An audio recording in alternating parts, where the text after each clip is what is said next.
Yo, Kimpoy Life and Times. Ang una kong gagawin ngayong umaga ay mag-jogging muna ako and samahan niyo ako kung ano ulit magiging trip ko ngayong araw. Company.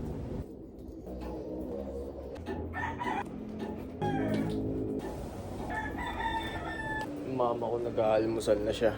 Pero ako ngayon, kita niyo ba? Sapatos na ako. And tatakbo muna ako. Jogging muna ako, ma. Yo, madilim pa ngayon dito sa neighborhood namin. Pero di ko alam kung aabutin ako mamaya ng ulan. And malaman na lang ko ano mangyayari. Sobrang dilim dito sa kabila.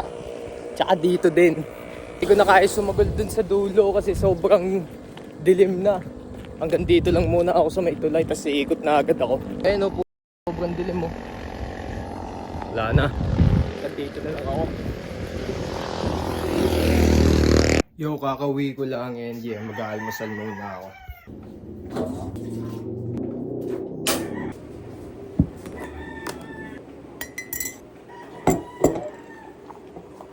Dami pa na itong pandesal mo, kakain ka pa? Yo, ito ang almusal ko ngayon. Tatlong pandesal, tsaka kape. Life! Yo, kakatapos ko lang mag-almusal ngayon and hugas ako muna yung pinggan. Tapos pagkatapos ko maghugas ng pinggan, papasok ako ngayon dun sa looban kasi meron akong ibibigay na pera dun sa loob and amoy chemical pag ako nagluluto. Pero ayoko sa baba, ang taas ng pride mo. Ginagaya nila ako, sila ay kalbo na. Laging tandaan, walang pesos, walang sense. Yung mahal mo na babae, sa akin siya nababaliw. Kakatapos ko na maghugas, ngayon pupunta na ako doon sa looban.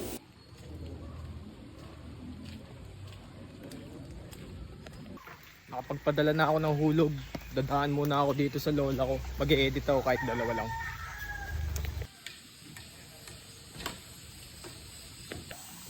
Ay, wala kayong kasama dyan? Wala. Nagpadala ako ng hulog dun sa Dito ako dumaan.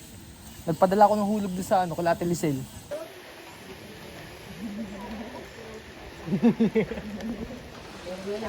Pagkatapos ng kasala, pwede yun ilagay doon sa daanan. Pabili na agad. Pauwi na ako ngayon. May gagawin pa ako sa amin.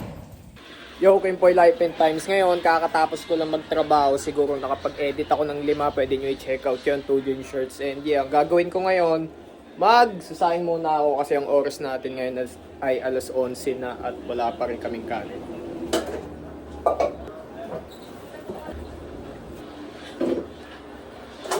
Maarte na ako sa buhok. Nalaman ko ngayon na ang damit daw, pwede pang patawarin.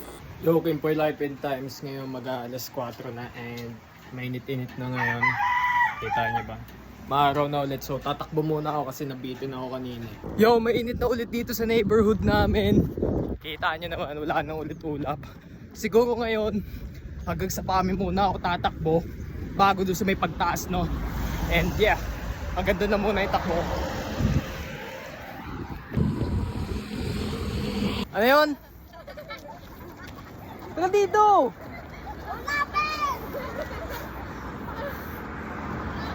Tara sa kayo? Ay, dyan lang. Ano yun? Ano yun? Panan! Maliwanag baga? Yung ganito? Hindi nga eh. Dilim nga eh.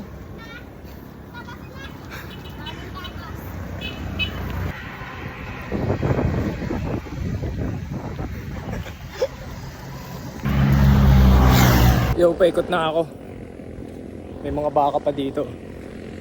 Isa akong trip dito si Kuya. Okay, ayos ba yung gupit ko? Ayos ba?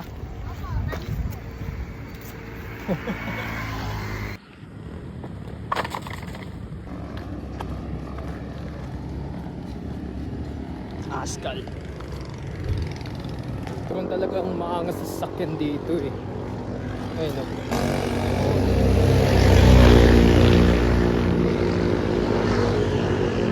Balanse talaga yung ecosystem dito sa amin na ba. Ayun no. May palayan. Meron tong gubat. Tapos may bundok po. Ayos din. Iba talaga yung tama ng hapon dito sa lugar namin na ba. Nakakapogi.